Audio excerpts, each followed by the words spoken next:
कीर्ति आईने में देखते ही कहती है, अरे बाप रे। कीर्ति का पहले सुहाग रात में ही बाल निकल गया। कीर्ति नकली बाल लगाई है, ये बात किसी को पता ही नहीं। कीर्ति का बाल उसके पति वीरा के नीचे दब गया है। बाल निकालने की बहुत कोशिश करती है, लेकिन कीर्ति नाकाम रहती है। जैसे तैसे बाल निकालते ही कीर्ति नहाने के लिए चली जाती है और बाल बाथरूम में टांग के नहाने लगती है। नहा के बाल को अपने ऊपर लगा करके बाहर निकलती है। कीर्ति का पति वीरा कीर्ति के बाल को देखकर शक करता है और कीर्ति को बुलाता है। कीर्ति मन ही मन आज तो मर गई मैं ये कहने लगती है। वीरा जाकर कीर्ति के बाल को छूने लगता है और कहता है, कल रात को हमने सुहाग रात मनाया है। ये क्या तूने तो बाल को धोया ही नहीं, जा बाल धोकर आ। कीर्ति इस बात तो बच गई और बाल जाकर बाथरूम में धोने लगी। वीरा कहता है, कल से रोज ऐसे ही बाल धो। वीरा को कुछ लोग घर तक बुलाने आए रहते हैं। वीरा गांव की मीटिंग के लिए निकलता है। वीरा के पास एक माला थी, एक दोस्त ने बताया ये माला पत्नी को वश में करके रखता है। वीरा अपनी पत्नी को बुलाकर बाल आगे करो और मुस्कुराओ कहता है। कीर्ति अपने लंबे नकली बाल आगे करती है और मुस्कुरा के आगे करती है, लेकिन मीटिंग के लिए नहीं बल्कि दोस्त लोग।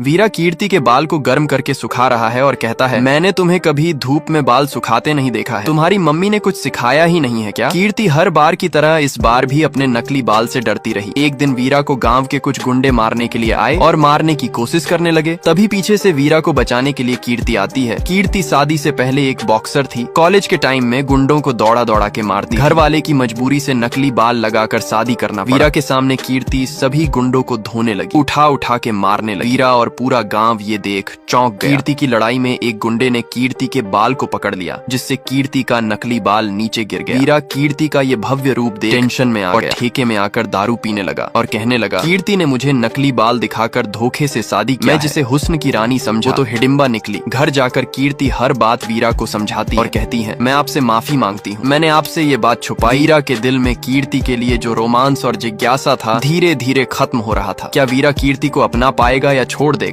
वीरा अब अपनी पत्नी कीर्ति के साथ सोने से डरने लगा, क्योंकि कल जो कीर्ति ने गुंडों को धोया उसे देख वीरा सहम सा गया है। लंबे बालों की जुल्फों में खोया। वीरा अब चुपचाप सा है। गांव के सरपंच होने के नाते गांव के पंच अब वीरा को न बुलाकर उसकी पत्नी को साथ लेने लगे, क्योंकि कीर्ति को गांव के गुंडे डरने लगे हैं। वीरा अपनी पत्नी कीर्ति को जाने की अनुमति दे देता है और कीर्ति कहती है, आज के लिए खाना तुम बनाना और कपड़े भी धो देना। कीर्ति को लेकर गांव के पंच उसके फैमिली के पास जाते हैं। कीर्ति को बोला जाता है, अब तुम्हें लड़ाई नहीं करनी है। कीर्ति कहती है, मैं एक रेसलर हूँ और मैं लड़ाई नहीं छोड़ सकती, मैं किसी से नहीं डरने वाली। कीर्ति को अब उसके मायके छोड़ दिया जाता है। कीर्ति और वीरा अब एक दूसरे से दूर रह गए। जुदाई में दोनों बहुत उदास। इधर अगले दिन कीर्ति का नाम उसके पापा ने रेसलिंग के लिए दे दिया। वीरा ने भी रेसलिंग में जाने का प्लान बनाया और अपना नाम रेसलिंग में दिया। रेसलिंग में जाकर अगले दिन रेसलर को धोने लगा। वीरा पहला मैच जीत चुका। जो लोग वीरा को नामर्द समझते थे सब देख चौंक गए। मीडिया वाले की भीड़ उमड़ गई। कहानी में ट्विस्ट तब आती है जब वीरा और कीर्ति की लड़ने की बारी आती है। सभी लोग जोर जोर से वीरा वीरा चिल्लाने लगते हैं। क्या हो। गांव की सीधी सादी लड़की सत्या अपने प्यार मौली के लिए आज पहली बार गांव से भागकर शहर आई है। हैरानी की बात यह है कि उसके पास कीपैड फोन होने के कारण उसने आज तक मौली को देखा तक नहीं था। सत्या बस स्टैंड पर उतरकर उसे कॉल करती है, लेकिन मौली कॉल रिसीव नहीं करता। इतने में पास खड़ा एक कुल्ली उसे छेड़ने लगता है। किसी तरह बचकर सत्या लेडीज टॉयलेट में छिप जाती है और दोबारा से मौली को कॉल करती है। मौली कहता है, मैं 2 मिनट में आ रहा हूँ। ये सुनकर सत्या हिम्मत जुटाकर टॉयलेट से बाहर निकलती है। तभी उसे पीछे से कोई रोकता है। इसका नाम आरके होता है। सत्या उसे मौली समझकर उसके पीछे जाने लगती है। दरअसल कुछ देर पहले जब मौली सत्या से फोन पर बात कर रहा था तब उसे धक्का लगने से उसका फोन दूर जाकर गिर गया था। इसी मौके का फायदा उठाते हुए आरके को मौली का फोन मिल जाता है। अब बेचारी सत्या के साथ क्या होगा जानने के लिए चैनल को सब्सक्राइब कर